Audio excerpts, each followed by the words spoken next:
Hello and welcome to another behind the scenes so far sort of video to uh Rebirth part 2.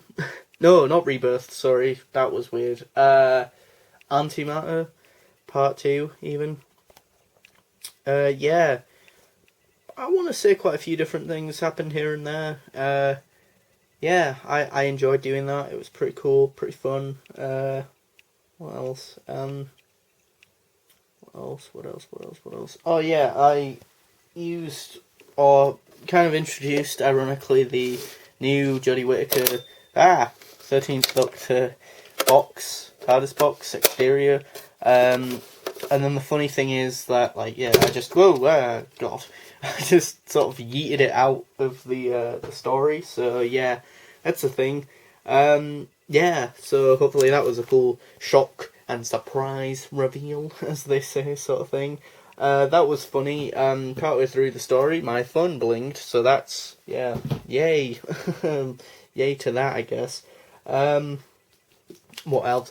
Yeah, if you couldn't tell, this is my Infinity Cube, which I used in the first part as the ominous box thing, which I thought was kind of funny, and then yeah, I started actually trying to kind of like do this with it, which is quite difficult with one hand. But yeah, what was I going to say? Yeah, this ideally kind of is the thing that morphs into the other thing, this thing that I don't want to show too much of, that thing.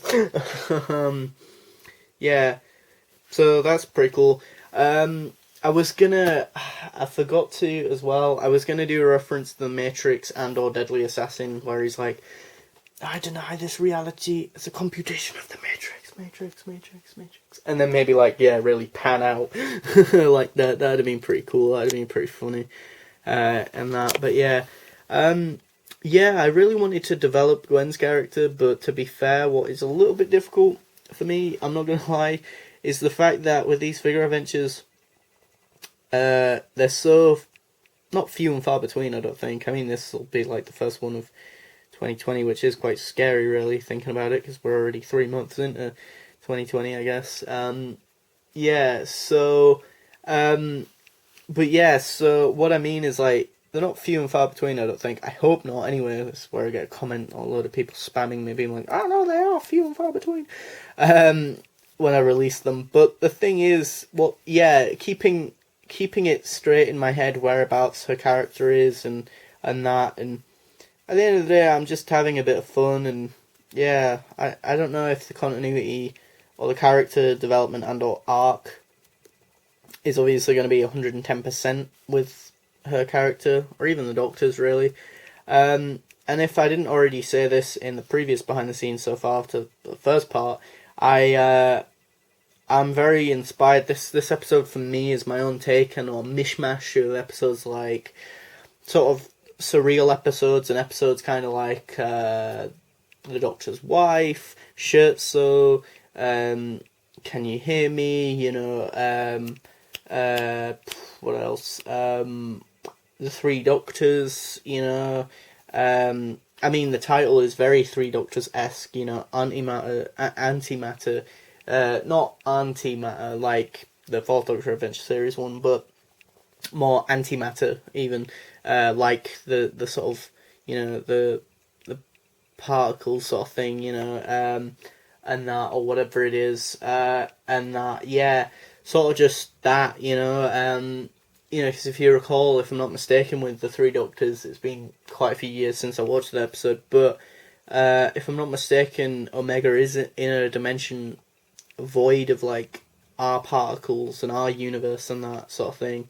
But yeah, as I say, I wanted to do that reference to Deadly Assassin as well, and that, just as like a little bit of a cheeky nod. I really do adore Deadly Assassin. As I said to someone recently, I got it for like my 13th. Anyway, well, I was either 12 to 14 years of age, so 12, 13 or 14, my birthday, and I got Deadly Assassin and, yeah, a t-shirt with that quote of, I deny this reality as a computation of the Matrix, and it's yeah, so I quite like that story, even though, honestly, I'm not even though I'm a big, obviously, Doctor Who fan, I'm not always one for the show being very self-referencing and, for lack of a better term, fan wanky. You know, I don't mind it, references here and there, and, you know, bringing back some monsters and that, but I guess that's why there was a massive backlash to Series 11, thinking about it in retrospect, and that, but I don't know, either way, I think Series 11, a series like Series 11, whether it had been the first series of George's era or the second series of George's era, it would have been lambasted because, alright Gwen, it would have been lambasted because it wasn't, you know, just Doctor Who being Doctor Who, which is kind of ironic because people don't like that anymore for whatever reason. I don't know, the fan base has imploded in on itself of this recording and that, from what I understand. But yeah, I just try and keep myself to myself, really, all things considered, in that respect. But yeah, more to the episode, or more about the episode. Yeah, I'm very much having, the Eighth Doctor be kind of quite like how he is. My goodness, does she want to stand up? No, she doesn't. Kind of like how he is in Scherzo, as I say. But yeah, I don't even really remember if I really sort of stopped the episode at a cliffhanger, or like at a cliffhanger that I really wanted to do originally. I don't know.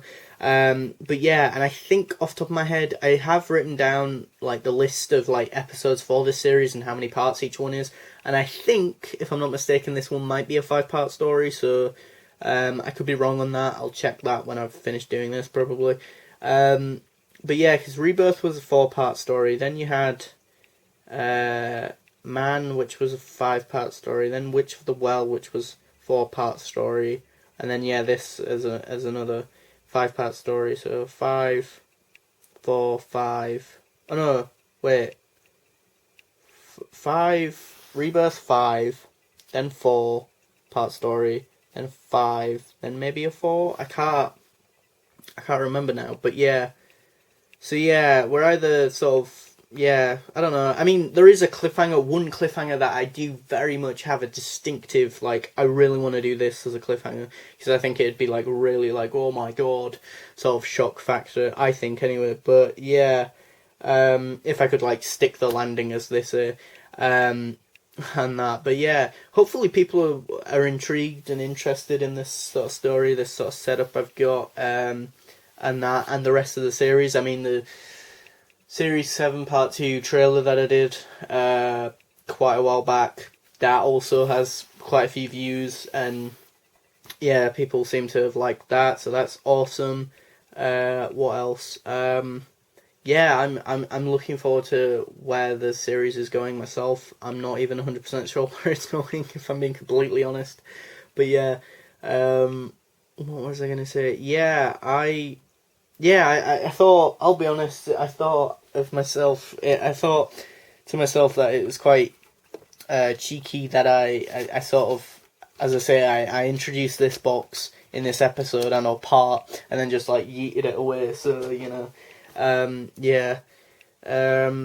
What else? What else?